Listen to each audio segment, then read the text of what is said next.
ओम गणेशाय नमः। ओम नमः शिवाय।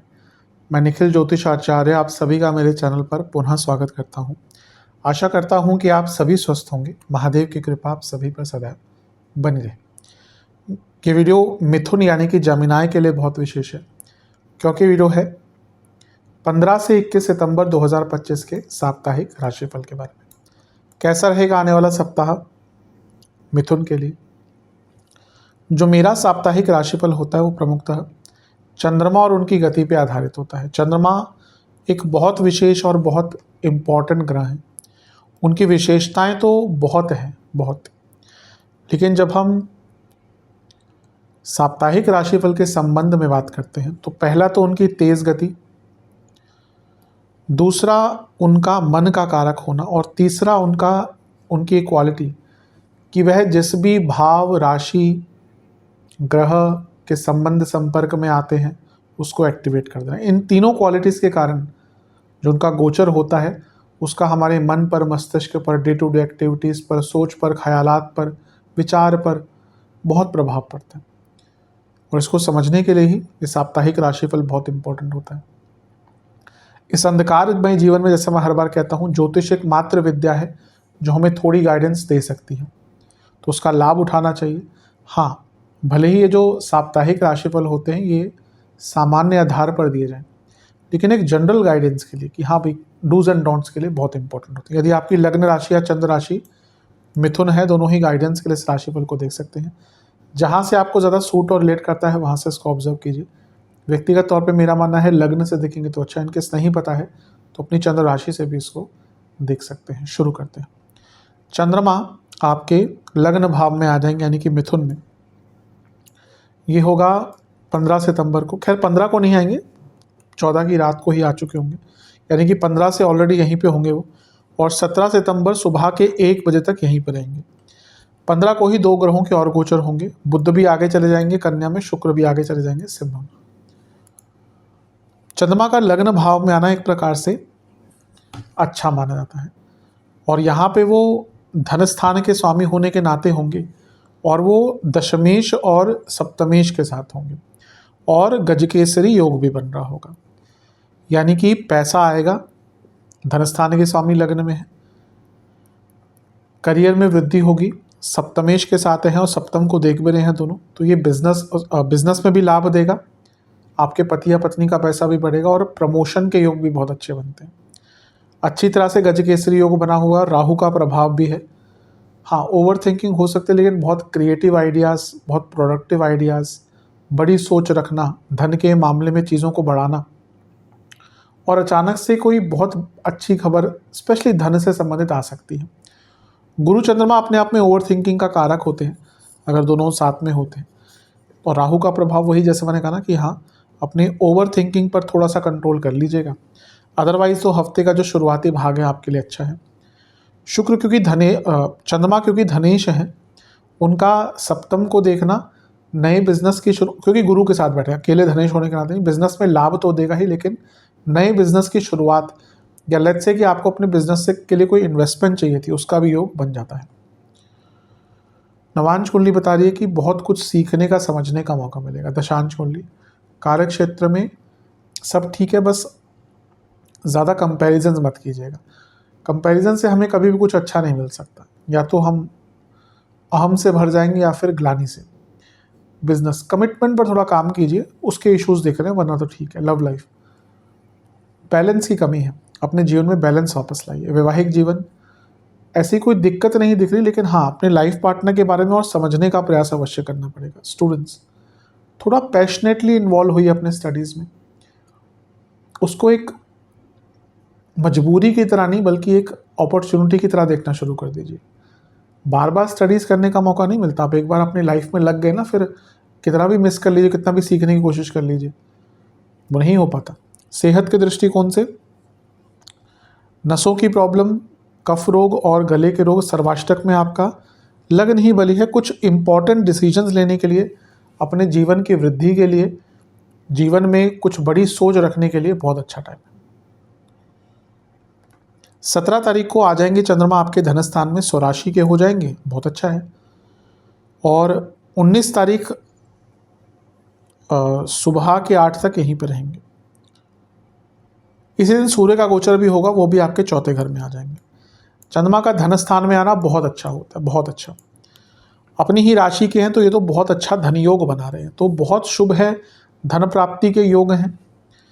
किसी ग्रह का बहुत इम्पैक्ट भी नहीं है, तो ये चंद्रमा खुलकर निखर कर सामने आएंगे। करियर में वृद्धि हो सकती है, पैसों की, जीवन में वृद्धि हो सकती है, इन्वेस्टमेंट के मौके मिलेंगे।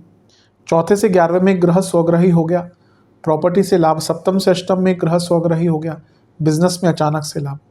और घर में कोई अच्छी न्यूज़, कुटुंब में कोई अच्छी न्यूज़, घर वालों को लाभ, घर में प्रॉब्लम सॉल्व करने का मौका, वाणी में मधुरता। बहुत अच्छा समय है, इसका लाभ उठाएगा। हफ्ते का मध्य भाग भी आपका बहुत श्रेष्ठ है।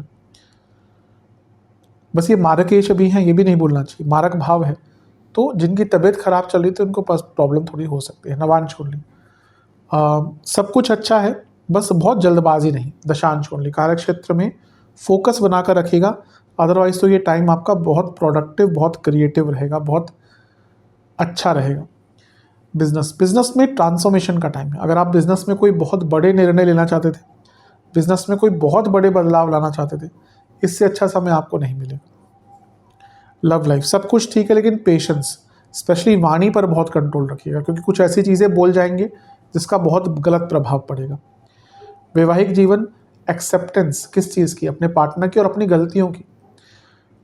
हम ना ही अपने पार्टनर को एक्सेप्ट करना चाहते हैं, ना ही अपनी गलतियाँ। ये ह्यूमन नेचर है ना। मैंने कहा ना कि निंदा करना तो सबसे ईजी है, अरे वो ये कर रहा है और उसको ये नहीं आता। आज जीवन में हर जगह यही चल रहा है, एक दूसरे की निंदा कर रहे हैं। ज्योतिष जगत में आप उठा के देख लीजिए, उसको ये नहीं आता है, उसको ये नहीं आता, मैं सबसे बेस्ट हूँ।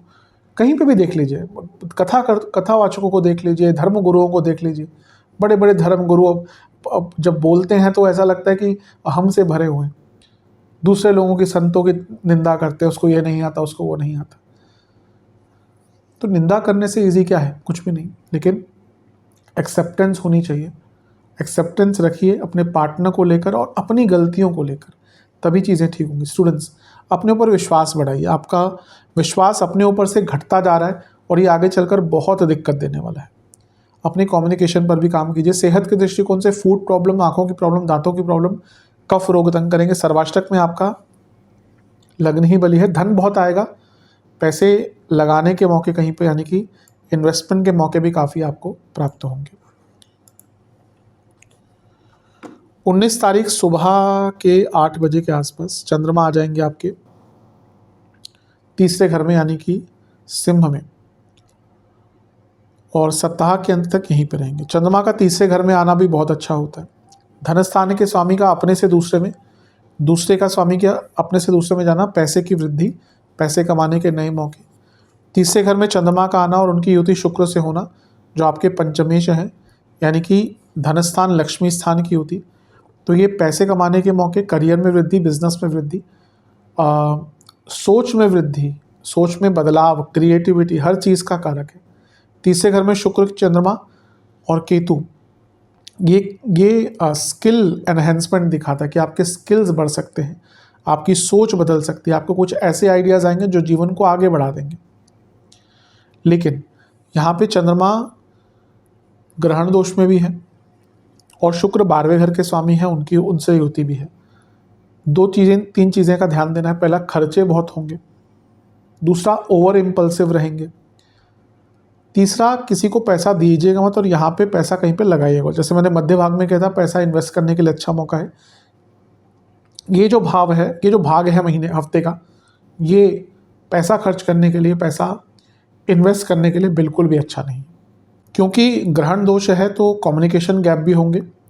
क्योंकि यहाँ पे शुक्र 12वें घर के स्वामी है, तो कुछ बाधाएं यात्रा में भी आ सकती है, और भाई बहनों से संबंध बहुत बिगड़ेंगे, और आपके अंदर ना एक अहंकार सा झलकेगा। कार्य क्षेत्र में भी अपने कलीग से थोड़ा बच के रहेगा। बस मैं कहूँगा इन सब चीज़ों पर ध्यान दीजिएगा।